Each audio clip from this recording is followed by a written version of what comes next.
go ahead and open your notebook to your next clean sheet of paper. Behind your purple proportional relationships tab. And at the top, I want you to write focus, rates. I'm gonna set up our page with 2 examples.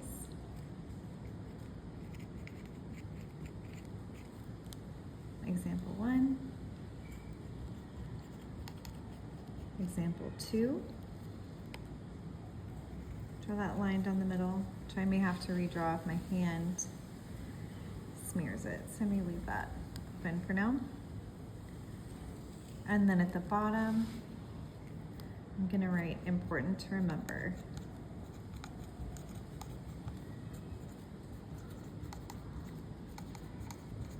You can pause this video at any time if you need to catch up a little bit or if I go too quickly.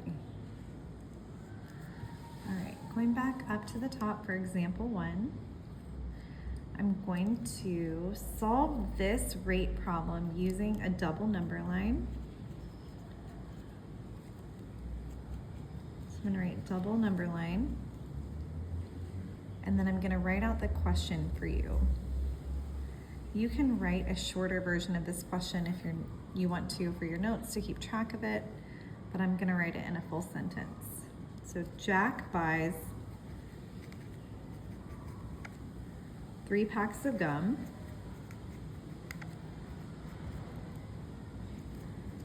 for $6. How much does he pay per pack?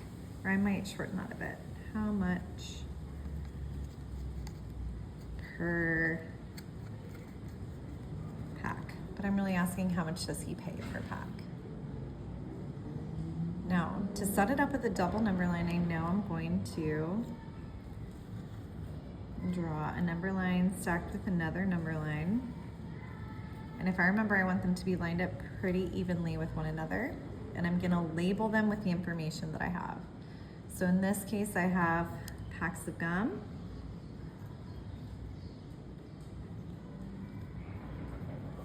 And I also have cost. This is gonna work a little bit differently than other ways we've used double number lines, because at the end over here, let me extend it to show that it can keep going. I know that he's gonna buy 3 packs of gum. So I'm gonna put that as kind of my end goal. And then my first value to start will be a 0, as if he bought 0 packs. And then for my cost, I know that he paid $6. 0 packs would cost $0. And then I'm gonna add my little tick marks between. And I might imagine that I'm gonna count by ones. So that'd be 1, 2, and then 3 packs of gum. And in double number line fashion, I'm gonna put little tick marks right underneath. And I'll need to figure out what I'm counting by to get to 6. My trick for that when I work with number lines is I'm always going to anchor my finger on the 0, and then I'm gonna count how many jumps it takes to get to my end goal. In this case is 6. So I start at 0 and then I'm gonna count my jumps. 1, 2, 3. If it took me 3 jumps to get to 6, I do 6 divided by 3. So each jump is gonna be worth 2. 2, 4, 6. And now I can go back up to my question of how much per pack. If we remember per from yesterday, per is gonna be equal to 1. Throw that in my important to remember.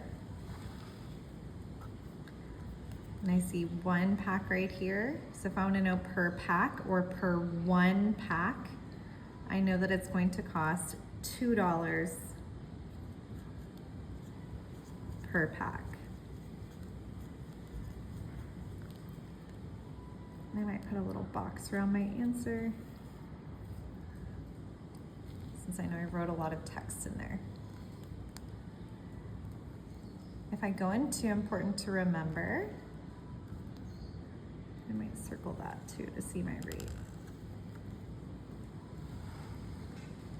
For important to remember, I also want to make a note that rate, our key word here, a rate is a comparison of two values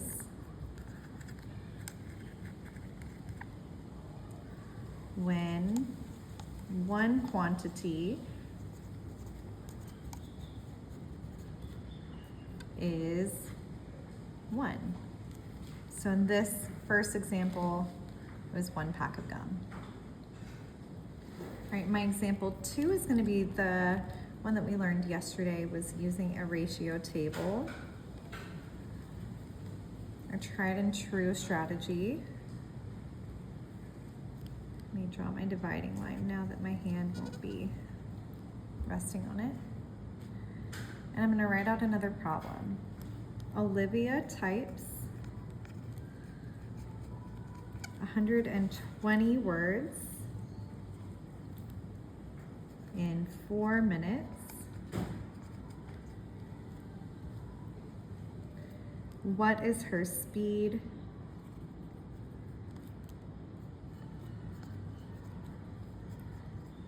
per minute? And I'll abbreviate minute because I'm running out of space. Okay, so for this one, I'm going to go ahead and make myself a table, which I'm very familiar with. And I'm always going to label my table so I don't forget what I'm doing. I know that I'm working with words and minutes. And the original ratio was 120 words to 4 minutes.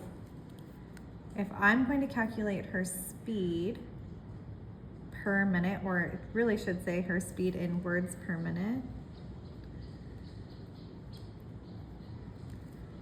I know that I'm trying to get my per minute or per 1 minute, so I'm gonna need a 1 under minutes.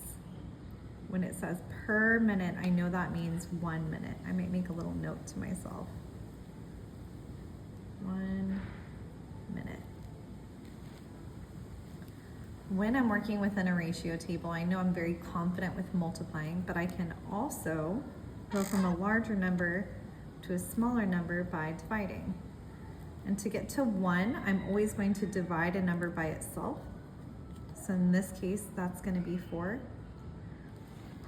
I might make a note of that in my important to remember, that I can divide a number by itself